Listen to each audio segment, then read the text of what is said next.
Larry Phillips and I have been doing football games together since 1980. As a matter of fact, Stump was on the sidelines for the first time ever during an Aquin football playoff game in 1980, and our careers have been intertwined ever since.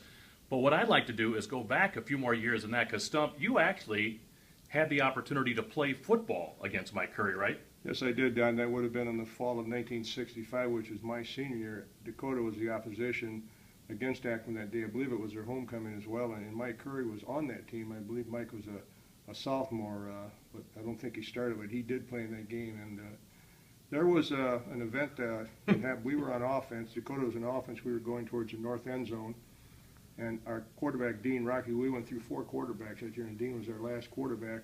Threw the pass to somebody. It wasn't myself, and well, you would have caught it if it was someone towards you, no question. Blew for hands. Mike intercepted it, and he intercepted. I was in offense. I don't know if I was running a running pattern. I was not the intended receiver. If I was, it definitely was overthrown. There's no doubt about that.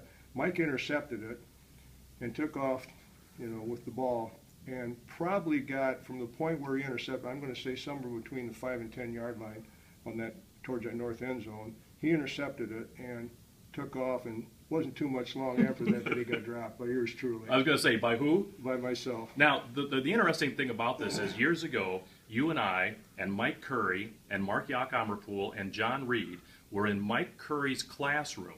He was showing 16-millimeter films of ball games, and this was one of the games he was showing. Yes, it was. So I have seen, Stump played it, Mike played it, we had a chance to watch the film. I've watched it.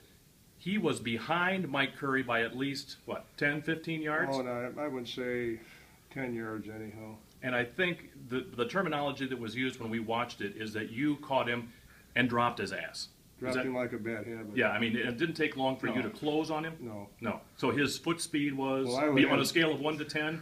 His foot speed was slow, and that's being generous. So less than 0, maybe.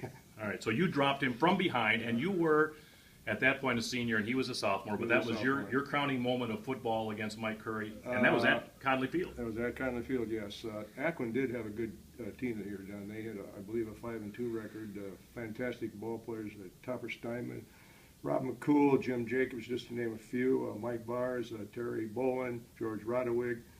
Very good team, and I'm sure Mike, whatever he added to the team, helped that team win games that they did win. Well, let's not get carried away here. I don't think so. The key is you dropped his ass from behind. You caught him from behind and dropped him. I had some God-given talent. I was one of the fastest guys on that Dakota team, and it didn't take me long to catch him. You dropped him. Yeah. You dropped him like a bad habit. So that, and again, there was the film of that game, but you know what? It has mysteriously disappeared. Ever since Mike Curry showed that to us, it's disappeared. What do you think? I have my idea of, I know what I think happened to it. I think Mike Curry burned it. I think Mike got rid of it too. That's going to be my guess. We don't have any proof of that, Don, but if I had to bet a buck on it, I'd bet, he got rid of it. And because that was just bad evidence for him.